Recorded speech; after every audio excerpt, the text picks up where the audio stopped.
অনেক সুন্দর কথা একটা বলছেন। তারা এটা দেখার উচিত দেখার উচিত। হ্যাঁ, ভাই অ্যাবসোলিউটলি রাইট। কারণ কিছু সময় আগে একজন এসে বলল যে, কালকে তো আপনি লাইভে ছিলেন যে হচ্ছে এই মহিলা কি নামাজ পড়ে না? ওই কিন্তু কালকে আমাকে হচ্ছে হলো ওই বাজে মন্তব্যগুলা করছে। ও কিন্তু প্রতিদিন এসে আমার চ্যানেলে এটা করে, হ্যাঁ? তো দেখেন ও কিন্তু প্রতিদিন আমার চ্যানেলে এসে বাজে মন্তব্য করছে, আবার কিন্তু প্রতিদিন ঠিকই আমার লাইভ দেখতেছে। তো ও এটা কেন করতেছে? কারণ আমি ওইটাও কিন্তু ওর একটা চ্যানেল।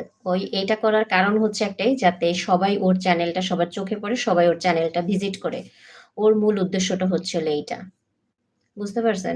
যার জন্য আমি আজকে আগেভাগেই বললাম। কারণ অনেকে যেমন দেখেন শুরুর দিকে একজন এসে কিন্তু ব্যাড কমেন্ট করতে যাচ্ছিল। যখনই তাকে আমি কথা দিয়ে আটকালাম তারপরে কিন্তু সে আমাকে বোন বলে সম্বোধন করল এবং ভালো কমেন্ট করল। তো যারা বোঝার তারা অল্পতেই বোঝার, যারা বোঝে না তাদেরকে হাজার বুঝাইলেও হবে না। মেয়ে মানুষ এটা করতে পারবে না, ওটা করতে পারবে না ভাই কোনো হাদিসে লিখা নাই। না আমার হাসব্যান্ড কিছু করে না। আমার হাসব্যান্ড বেকার। আ আমার হাসব্যান্ড যদি ভাই কিছু বলত তাহলে তো আমি লাইভ করতে পারতাম না, তাই না? আর আমার এই চ্যানেলের পিছনটাই হচ্ছে আমার হাসব্যান্ডের অবদান। সেই আমাকে ওপেন করে